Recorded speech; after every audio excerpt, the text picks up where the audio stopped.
What is up, stinky little gremlins? It's your boy, and today I'm going to be reviewing Sweet Tooth, the Compendium. Let's do a good thumbnail shot. Now that that's over with, I would like to first state what kind of a reader would like this. I think that this is actually would be a good entry-level type thing. The only thing that I'm a little bit conflicted about is the art style makes some people kind of turn away from it. There's a few series that I like where I think the art style is good, or I don't mind the art style because the story and the writing is really good. This one, I think the art style is good. I mean, I don't think the art style is good per se.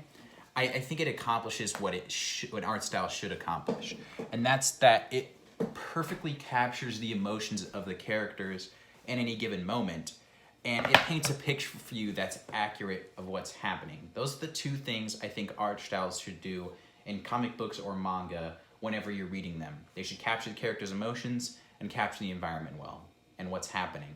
That's it. I feel like this does that super well. Whether or not the art style is very good, I feel like is up for debate. But what basically this is about, minor spoilers, but this is basically just the premise, is it's about a world where a virus is wiping out a bunch of people, like pretty much everyone. Everyone in the world's infected, and they're all dying from it at random intervals, and nobody knows why. And there's this guy out in the woods that's kind of a, what's the word? I don't remember what the word is. I think it may be a religious zealot or something, but it's the word for someone who comes up with their own interpretation for what they think religious text means. He's basically that.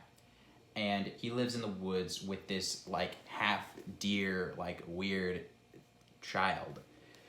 And the story's basically just about the half deer child. And slowly his father dies from the sickness, and he has to go exit the forest and go out into the real world. Let me stand in front of the window so the lighting doesn't get weird. But it's kind of post-apocalyptic. Some messed up things happen. I don't think it's as messed up as Irredeemable. I did a review on that like 10 minutes ago. I feel like it's good entry level, like if you really like sci-fi and if you really like sort of apocalyptic type stories. It's a really unique premise. Another thing I forgot to mention is all the babies that are born after the virus started going around are like animal children, like him. They're not all deers, but like they're not like half deer people, but they're all like weird mutant animal children. And some of them are like retarded, like they can't talk. They have more animal instincts than they do human instincts, and some of them are more human than they are animal, stuff like that. And it's just a weird, creepy concept. And once you find out, like, okay, I'm just gonna, a minor spoiler right now, you do end up finding out what caused this virus. It's not like The Walking Dead where you don't find out, or like The Last Man where you don't find out. You do find out what causes the virus. And it is batshit insane. It's not really a twist, but I definitely was not expecting it. And the ending was just crazy. And they actually did a sort of a sequel to this that I also thought was really cool because it really showed the sort of contrast between the two races of people, the animal people and human people. But yeah, this would be a good entry-level thing if you like sci-fi, apocalyptic stuff. Don't let the art style put you off. I swear that the ending is good. Unlike the Irredeemable Compendium, this one also has really good binding. I can just open it up like that. Nothing's coming off. Most of these big soft covers like this don't have binding problems. That's the Irredeemable one is one of the only ones that I have that was like that. I don't know why. But yeah, this I would definitely give an 8 out of 10, just like Irredeemable. The only reason it's not getting any higher is because of the art style, honestly. Like there are a lot of series that I like to recommend to people.